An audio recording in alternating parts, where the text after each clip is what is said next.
टोटके का कोई भी प्रयोग बिना किसी को टोके किया जाता है, जैसा कि नाम से मालूम है, नाम से पता लग रहा है। यदि प्रयोग के बीच कोई टोक दे तो उसका प्रभाव निष्फल हो जाता है, बल्कि कभी कभी तो इसका दुष्परिणाम भी देखने में आता है। मैं के मिश्रा ज्योतिष शोध सेवा संस्थान की तरफ से आज मैं बात करूंगा लाल किताब में दिए गए कुछ टोने और टोटके के बारे में।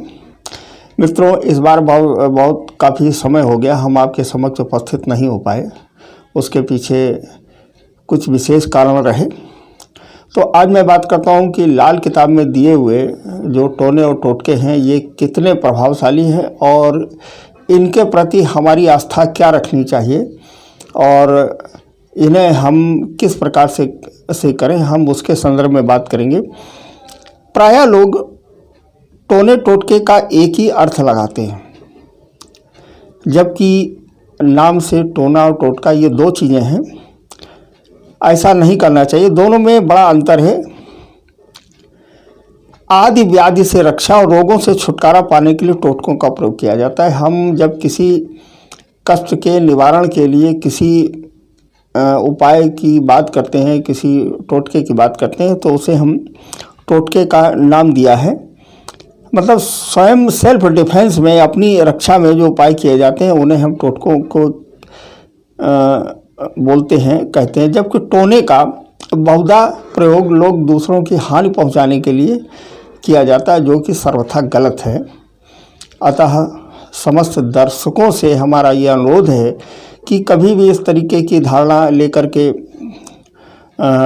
टोने और टोटकों का प्रयोग ना करें कि उससे हम किसी की को हानि पहुंचाएं। देखिए, हम अपने रक्षा के लिए, हम अपने कार्य सिद्धि के लिए ईश्वर की आराधना करते हैं, बहुत ही अच्छी बात है, लेकिन किसी को हानि पहुंचाने के लिए तो उसका दुष्परिणाम स्वयं से प्राप्त होता है, जिसका प्रयोग नहीं करना चाहिए।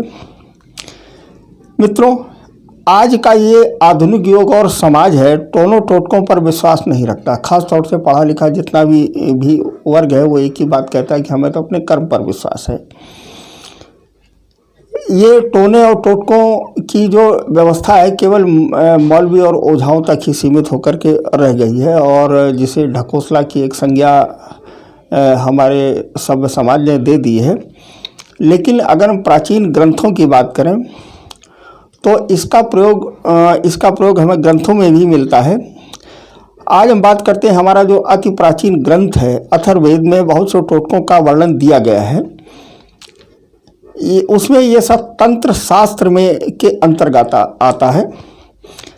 आयुर्वेद के प्रमाणिक आर्ष ग्रंथों में भी दैव व्यापाश्रय के अंतर्गत टोटकों द्वारा चिकित्सा को प्रशय दिया गया है।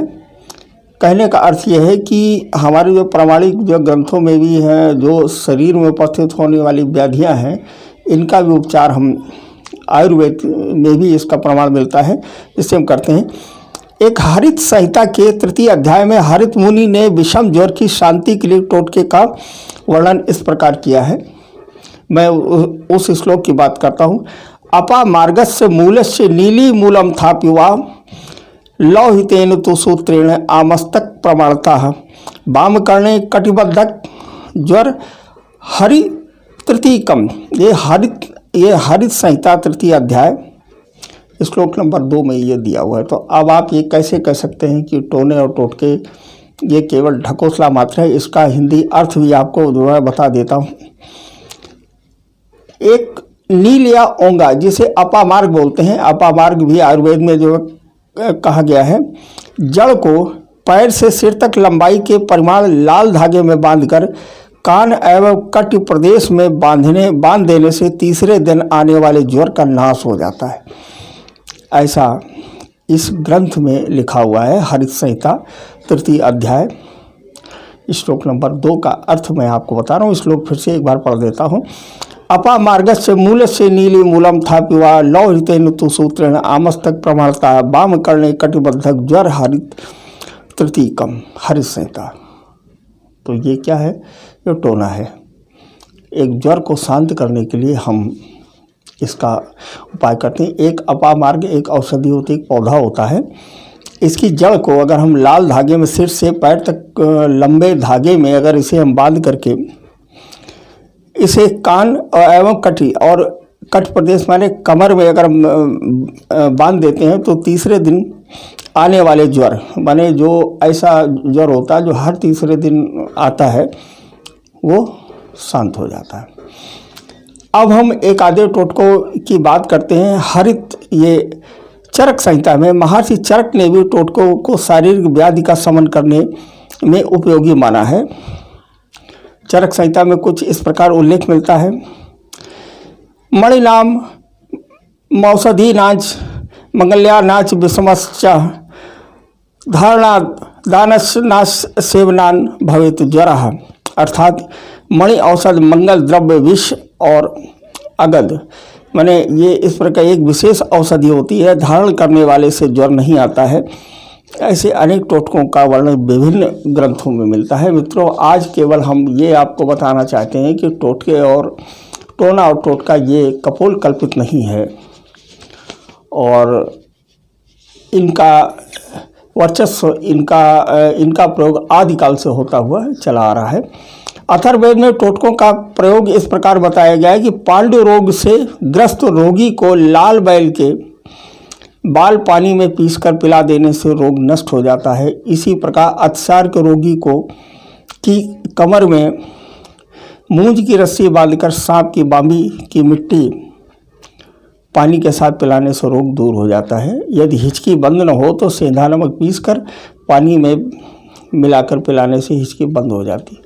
मित्रों, आज हम केवल ये बताना चाह रहे हैं कि टोटके और टोना और टोटका, इनका प्रयोग अगर स्वस्थ मन से किया जाए और स्वयं की रक्षा के लिए अगर इनका प्रयोग किया जाए तो इनसे लाभ होता है।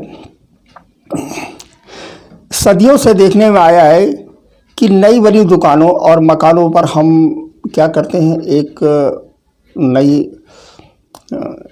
एक मिट्टी का बर्तन ले करके और उसके ऊपर हम क्या करते हैं, एक राक्षस जैसी आकृति को लिख करके है और हम उसके ऊपर जो टांग देते हैं दरवाजे पर, मुख्य द्वार पर, हमारा केवल, और ये लिख देते हैं बुरी नज़र वाले तेरा मुंह काला। तो इसके पीछे धारणा ये है कि हमारा जो नया हुआ मकान है इस पर किसी की नज़र ना लगे। गाड़ियों के एक्सीडेंट इत्यादि में भी यही चीज़ें पीछे लिखी होती हैं। बच्चे बीमार पड़ जाते हैं, उनकी सुरक्षा है, तो इस प्रकार के टोटकों का वर्णन हमें ग्रंथों में मिलता है जो अति प्राचीन है।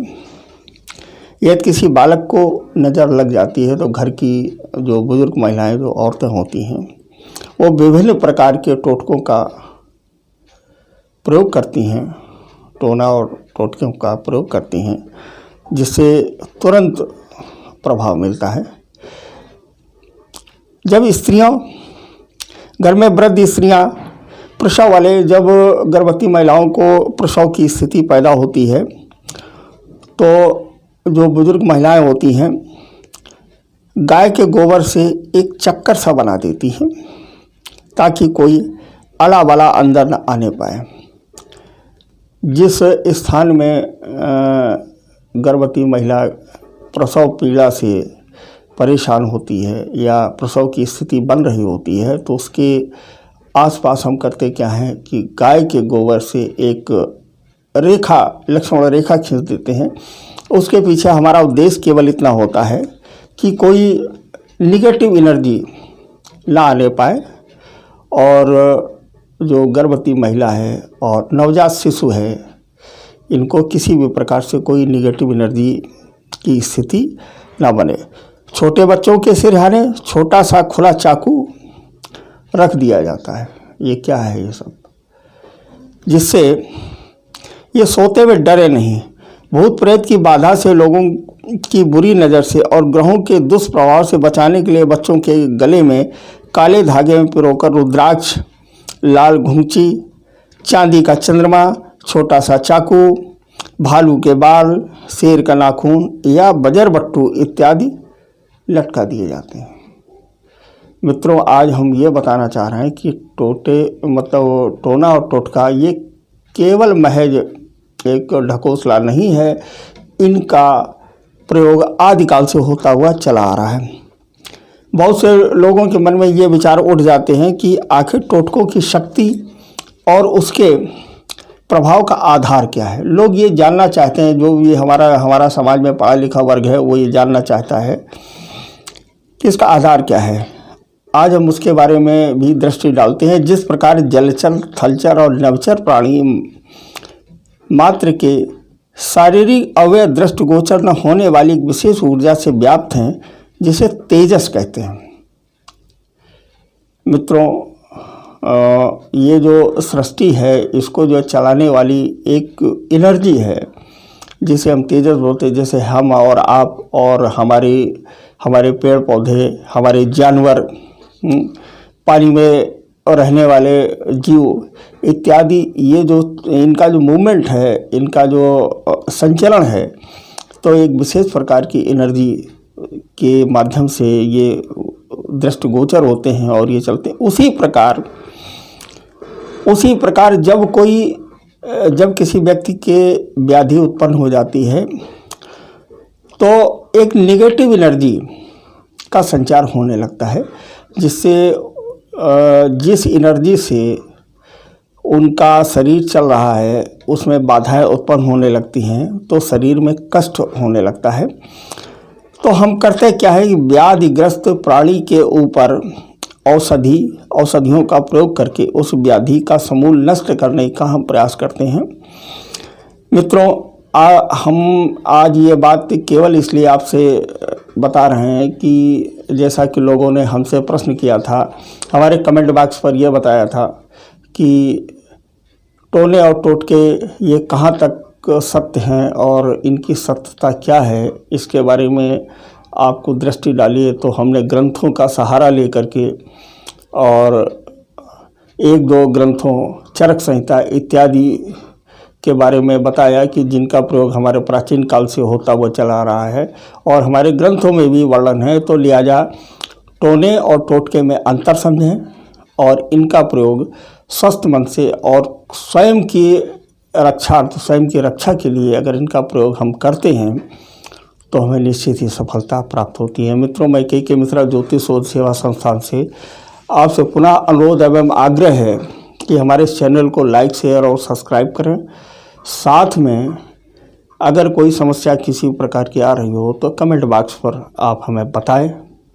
हम उस समस्या का समाधान तो आपको ही करना पड़ेगा, लेकिन ये है कि मार्ग हम बता सकते हैं। और अगर आपको अपनी कुंडली का विश्लेषण कराना हो, परीक्षण कराना हो, तो हमें आप उसके बारे में भी बताएं। हम किसी कार्यक्रम में शामिल करेंगे और हमारे टेलीफोन नंबर भी दिए हुए हैं, हमारा व्हाट्सएप नंबर भी है, इस पर आप हमसे संपर्क कर सकते हैं। जय श्री राम।